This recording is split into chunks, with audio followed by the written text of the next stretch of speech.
That was a live feed from President Trump's rally. Welcome to NTD Evening News. Our top story tonight, President Trump is in Pittsburgh, Pennsylvania.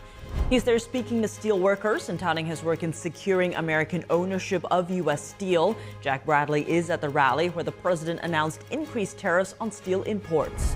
Elon Musk is departing from his official role at the Department of Government Efficiency as his scheduled tenure comes to an end. President Trump and Musk highlighting the achievements of DOGE. David Lamb brings us what they said. The Supreme Court gives President Trump the green light to revoke Biden-era protections for 500,000 immigrants. Arlene Richards has more on the decision.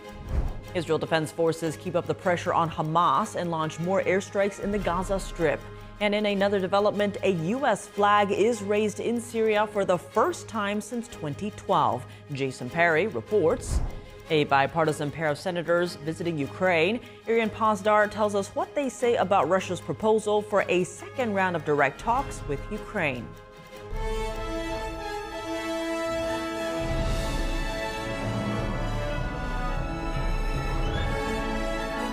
This is NTD Evening News, live from our global headquarters in New York City. Here's Tiffany Meyer.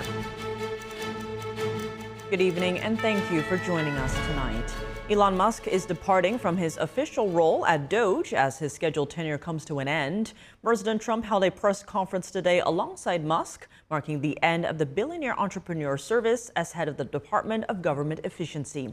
NTD's David Lamb reports.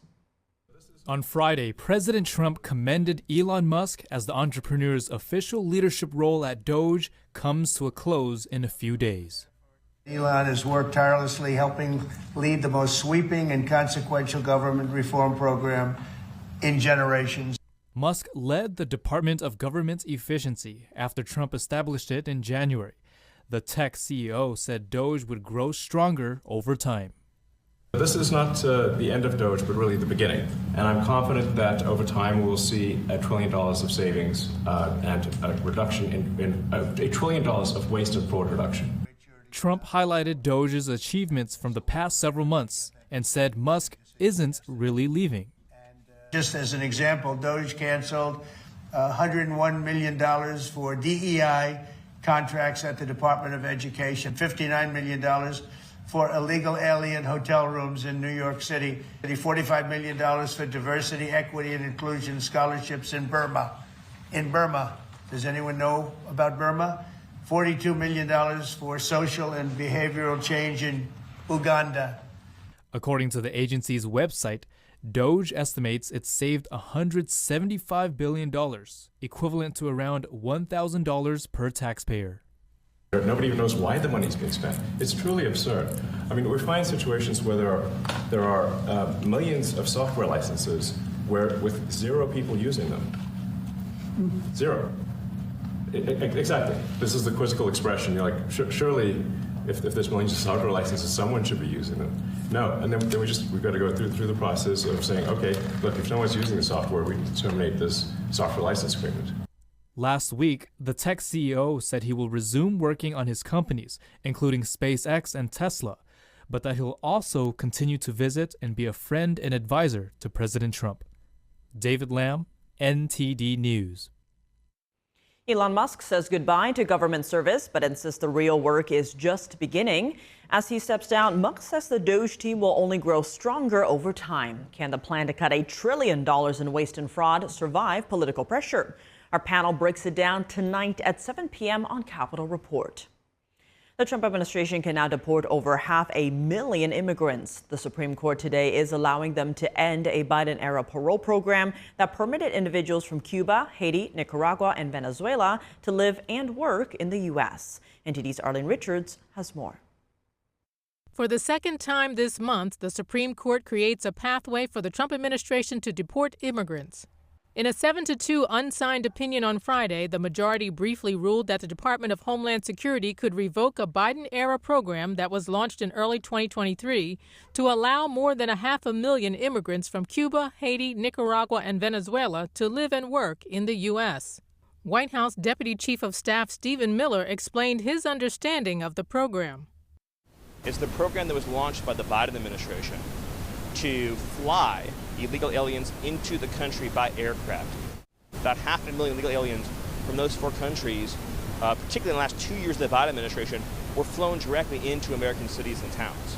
In 2023, Biden made a new rule to begin turning away individuals from countries with the most illegal border crossers.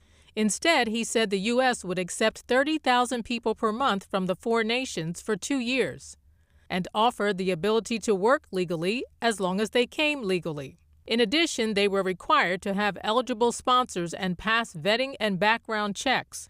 The program had first been implemented in late 2022 to curb the number of Venezuelans coming into the country. This new process is orderly, it's safe, and it's humane, and it works. Since we created the new program, the number of Venezuelans trying to enter America without going through a legal process has dropped dramatically. The Friday ruling is a temporary measure that will allow the department to expedite deportations for those who had previously benefited from the program. It lifted a stay issued by a district court, and the First Circuit Court of Appeals declined to intervene. The High Court's ruling means deportations can resume until a final ruling in the lower court, or, if necessary, until after a final ruling in the Supreme Court. Justices Ketanji Brown Jackson and Sonia Sotomayor dissented from the opinion. In a written opinion, Justice Jackson said she would have denied the government's request to lift the stay. She and Justice Sotomayor agreed that the government had not shown it would have been irreparably harmed. According to the dissenting justices, this is one of the requirements for granting their request. Also, they argued that the government didn't prove that it would likely win on the merits of the case below. The justices believe the decision on Friday will result in devastating consequences for thousands of immigrants. Arlene Richards, NTD News. This week, increased scrutiny over the Chinese Communist regime's infiltration of U.S. institutions. The Trump administration announced it will begin revoking the visas of Chinese students with ties to the CCP. And prosecutors prepare to sentence a Chinese man who operated a secret police station in New York, which targeted Chinese dissidents. Joining us now to discuss the depth of the CCP's infiltration of U.S. institutions is Jimmy Quinn, national security correspondent at the National Review. Jimmy, thanks so much for joining us. Always great to be with you.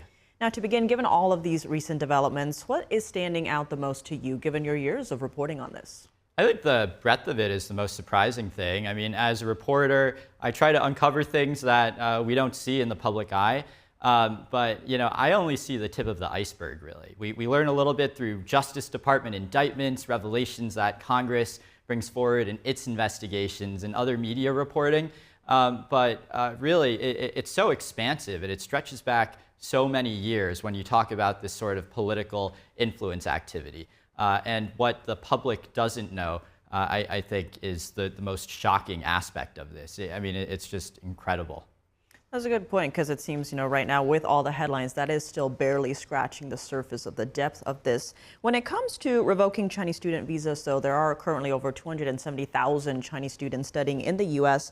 Now, the Chinese regime, of course, has fired back, calling this unjustified. Now, the State Department is pointing out that mostly this is targeting students with ties to the Chinese regime, given the fact that we know, Xi Jinping's own daughter studied at Harvard under a cover name, and also you had Liu He, former vice premier in China, who also studied there. How should we be viewing this, the revoking of visas?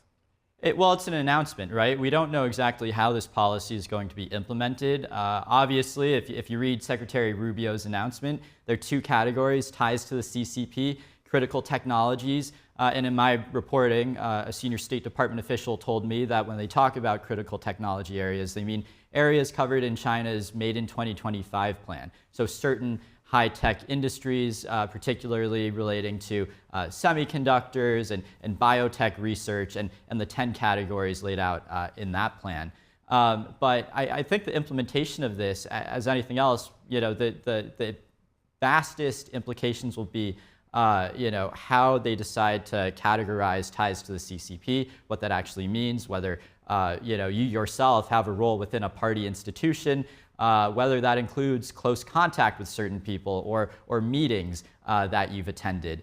And so I'm not even quite sure that the administration has sketched out all of the details of this yet. I think it's something where they're going to prepare to do this, and there's a lot of time for people to have their say within the interagency process. And one interesting thing that I've seen is a few prominent pro-democracy and Chinese dissident type leaders have come out and said, yes, this is important. We need to crack down on the CCP's ability to basically hunt on college campuses, to go after people who don't agree with Beijing's political views. Because that's what's been happening. There's been all this repression where Chinese students have been the victims of the CCP's malign activities at US colleges. So what these dissidents and human rights advocates say is that there needs to be a process that separates those people from the actual party agents and the spies, because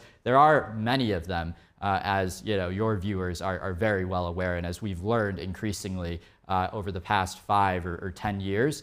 So this crackdown was long overdue.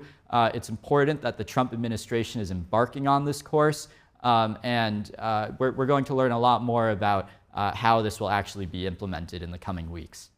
To your point, we saw the Stanford review talking about what you just mentioned about, Chinese spies influencing Chinese students. Now, when it comes to, cases of the Chinese regime utilizing Chinese students to either steal IP theft or even some military know-how, many point to China's 2017 national intelligence law as effectively turning the entire society into spies if they so choose. Given that, when it comes to these Chinese students, are they willing? Do they have a choice? I've spoken to many Chinese students, both in my reporting and when I was in college, who oppose Beijing's policies, right? And I think what we see is that some of these people, they're coerced into doing this, and we should screen out people who are involved in these activities, and that should be subject to these visa revocations and these restrictions.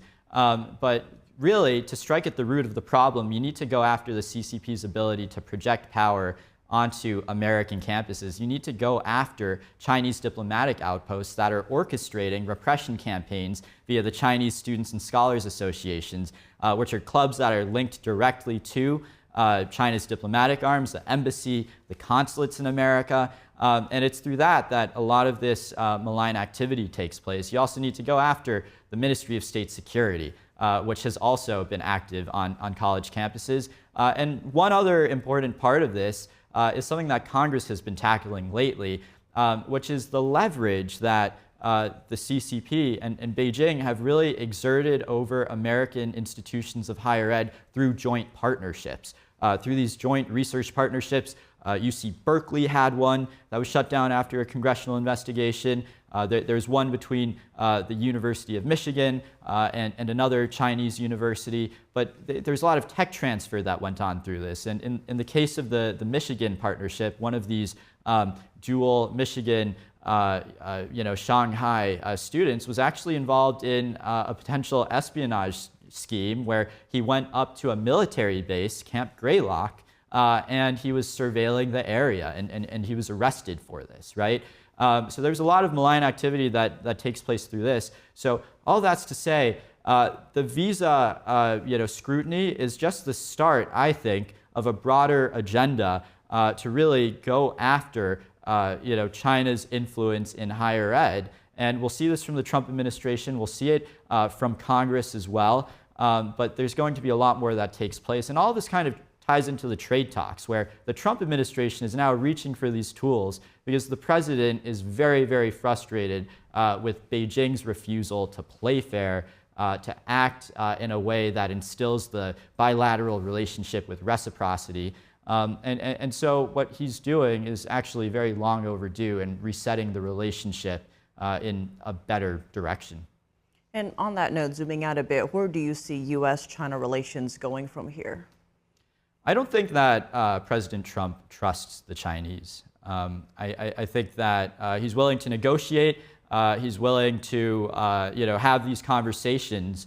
But I think instinctively, at another level, he and his top advisors are reaching for very important forward-leaning policies that are going to move the ball forward on a very competitive agenda for U.S. policy toward China. And this is going to take place across human rights. And trade, of course, is the one that we all talk about, but also economic statecraft and counterintelligence tools as well. There are a lot of things that the previous administration wasn't willing to do that even Secretary of State Rubio was able to do even in the first several months of his time at Foggy Bottom, such as sanctioning specific Hong Kong government officials for their role in repressive activities, punishing other CCP officials for their role in the human rights abuses in Tibet. So all of this is very important, and we're only 5 months in, and it seems like Trump is reaching for the most impactful policies, and I'm curious to see where this is going to go in the future. Lots of developments for sure. Jimmy Quinn, as always, thank you so much for joining us. Great to be with you, Tiffany. Israeli forces are continuing intense operations in the Gaza Strip as they try to defeat Hamas and return the remaining hostages. Meanwhile, controversy continues to surround humanitarian aid going to Gaza as Israeli protesters try to block aid from entering the territory. NTD's Jason Perry has the story and a warning. This report includes content that some viewers may find disturbing. Residents in the Gaza Strip rushed to the area of impact of a reported Israeli airstrike on Friday. People used makeshift vehicles to transport the injured, and some families were seen gathering around the area to make sure everyone was okay. And on the same day, residents in Jabalia were seen inspecting the damage of overnight Israeli airstrikes. A man shared his thoughts while standing next to bodies wrapped in sheets. People heard news about a ceasefire. Then civilians sleeping in their homes unarmed, civilians sleeping in their homes, were surprised by random shelling. And here they are, civilians cut in pieces. The U.S. recently sent Hamas a ceasefire proposal, which is supported by Israel, and they're currently waiting on Hamas to reply. Meanwhile, Israeli forces are keeping up the pressure on Hamas terrorists. On Friday, Israel released footage from a drone that was used to discover a building that was booby-trapped with explosives. Another drone then blew the building up. And in other parts of the Gaza Strip, an explosion and gunshots were heard as residents continued to collect food from the newly established aid distribution centers. On Thursday, the Israel Defense Forces spokesperson said that almost 1,000 trucks were recently transferred to Gaza. It is now on the UN and the international organizations to ensure its proper distribution. We must not forget who is the aggressor and who is responsible for this situation. Hamas has been stealing aid meant for civilians and starving the population for too long. The United Nations has said they won't participate in this new aid distribution because it doesn't align with their basic principles of impartiality, neutrality, and independence. Some residents in Israel are also not supportive of the aid flow into Gaza, as more protesters tried to block trucks carrying aid to Gaza on Friday. All the humanitarian that goes to the Hamas needs to be stopped because they need to release our hostages. Release our hostages, you will get your humanitarian. And in another development, the U.S. flag was raised in Syria for the first time since the U.S. embassy closed there in 2012. The U.S. envoy for Syria said there is a chance for peace between Israel and Syria, and he said, quote, "But it starts with dialogue." Jason Perry, NTD News. A bipartisan pair of senators visiting Ukraine today are proposing new sanctions on Russia. A Kremlin spokesman says that a Russian delegation will head to Turkey for talks with Kyiv. NTD's international correspondent Ariane Pazdar has the Ukraine update. You have to have partners to achieve peace. I don't believe Putin is a willing partner. Republican Senator Lindsey Graham is in Ukraine on Friday, commenting on Russia's request for talks. Russian officials are seeking a second round of direct talks with Ukraine on Monday. But Graham says this about the plans. There's supposed to be talks in Istanbul Monday. Nobody really knows what the agenda is. I think it's more of the same when it comes to the Russians.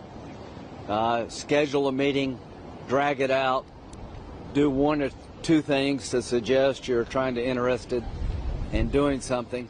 The senator also says Congress is set to move ahead with the bill to impose sanctions on Russia and countries doing business with Moscow. Democratic Senator Richard Blumenthal detailing how countries that continue to buy from Russia would face tariffs from the U.S.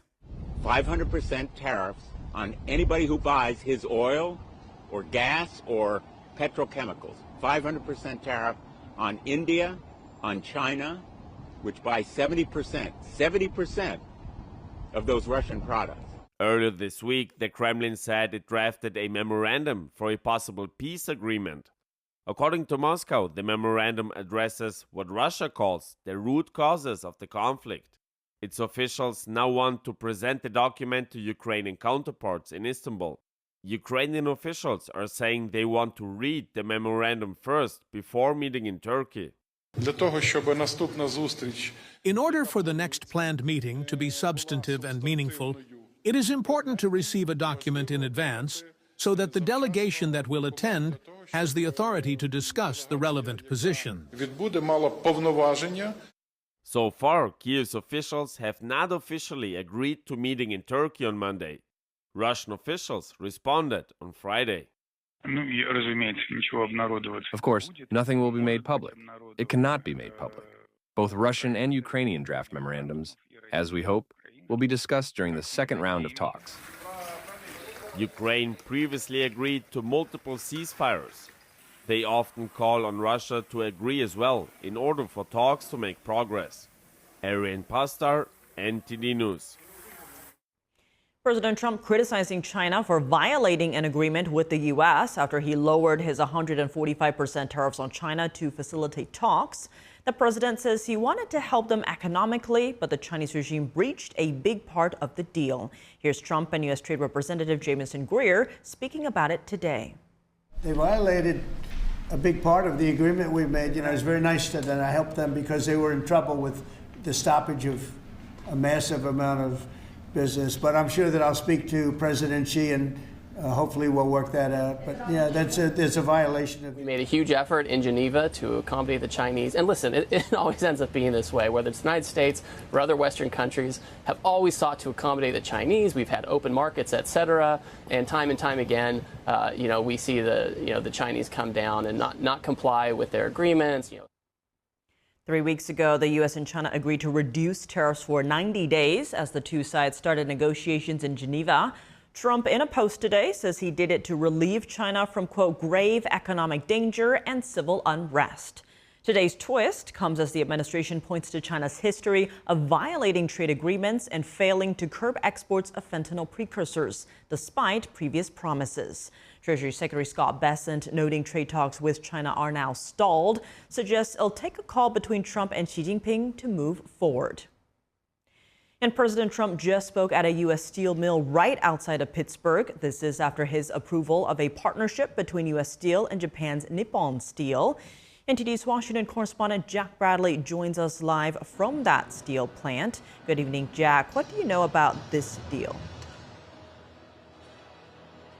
Right, so what we know so far is what officials are saying, that the U.S. will maintain control of this deal, where Nippon is investing about $14 billion into U.S. steel rather than acquiring it, according to the initial agreement back in 2023, which many of these workers here who are now filing out see as a major win, securing their jobs and adding more industry into the U.S. Here's President Trump saying this deal was one like no other. But the Nippon investment we're announcing today blows them all away with a record-setting and $14 billion commitment to the future of this company. And Pittsburgh will very soon be respected around the world as the steel city again. Now, some other major news here. At the rally, President Trump announced another win for U.S. Steel, and that is increasing tariffs from 25% to 50% on steel imports, which many saw as 25% a major hike. But that's to prevent cheap subsidies, particularly from China, from entering into the U.S. And by bringing it up to 50%, here's what Trump had to say. We are going to be imposing a 25% increase. We're going to bring it from 25% to 50%, the tariffs on steel into the United States of America. Now, Tiffany, in 2023 of December of that year, President Biden halted this deal between Nippon Steel and U.S. Steel, saying that Nippon purchasing U.S. Steel and that all going over to Japan would have put national security in the forefront here, putting a vital U.S. resource of steel, which is used to make many different things, like the car industry is very much impacted by this, at risk. Now, President Trump was also of the same mind up until he became president and then looked into this. He sent his team into it, and finally, after negotiations, announcing this deal where Nippon Steel is investing $14 billion into U.S. Steel, with the U.S. maintaining control of the company. Tiffany. And Jack, President Trump says the deal and new tariffs come as a means of boosting U.S. manufacturing and protecting national security. Break that down for us. Right, so that has to do with rebuilding U.S. steel in the U.S. and protecting this vital resource, impacting other industries, also preventing reliance on other countries. It's not just about making steel here, but it's about losing that those dollars over to other countries like our adversaries, including China. Take a look. They were dumping steel, as you know, from China and from all over the world. They were dumping it all over our country. Earlier today, I spoke to Congressman Dan Muser about this and how it is a huge national security concern. And Trump, by the way, up on stage said that Muser may be running for governor soon, and that if he does, he'll have his full support. Here's a look at our talk earlier. It really would have been terrible. It would have been a big mistake. And the Biden administration, for some reason, wouldn't allow it to go through. President Trump looked at it and changed course, made the deal better, and made it quite acceptable to him. And without having manufacturing steel, if we'd have to rely upon allies, but in some cases adversaries, such as China, such as perhaps India, not that they're an adversary, but all these other countries for our steel, that's an unacceptable situation for the greatest nation on earth. Now, this steel plant in West Mifflin, just outside of Pittsburgh, has been providing for the livelihoods of families for generations. Some of these people have had their ancestors working here, and it's just been a complete win to them for this deal to go forward, and they say saving their jobs. Even the executive vice president of Nippon Steel speaking up on stage today, along with the CEO of U.S. Steel, saying that this would not have happened had President Trump not gotten involved. Tiffany. All right, Jack, thanks for those breaking updates. 14 people are under arrest, accused of running a multi-million-dollar COVID-19 relief fraud scheme in California. Federal authorities say the suspects stole more than $25 million through fake businesses and false loan applications. NTD's Christina Corona tells us more. 14 people have been arrested in a major COVID-19 relief fraud scheme, according to U.S. Immigration and Customs Enforcement. Authorities say the group fraudulently obtained more than $25 million in taxpayer-backed loans and pandemic aid in a scheme dating back to 2018. The suspects, including residents from Glendale and the San Fernando Valley, were arrested on May 28th. A total of 18 people, including 4 who remain at large and are believed to be in Armenia, were named in 2 federal complaints, according to the Justice Department. Investigators say the group used fake companies, false documents, and false tax returns to get the money. According to the DOJ, during the arrests, law enforcement seized approximately $20,000 in cash, 2 money counting machines, several cell phones and laptops, 2 loaded 9mm handguns, and boxes of ammunition. The suspects face charges including conspiracy to defraud the government, submitting false or fraudulent claims, wire fraud and attempted wire fraud, bank fraud and attempted bank fraud, and money laundering conspiracy. Prosecutors say the defendants face the possibility of spending decades in federal prison if found guilty. Christina Corona, NTD News. And that's all for today's news. For round-the-clock coverage, visit us at ntd.com/live or download our NTD app. Thanks for tuning in. I'm Tiffany Meyer. Good night.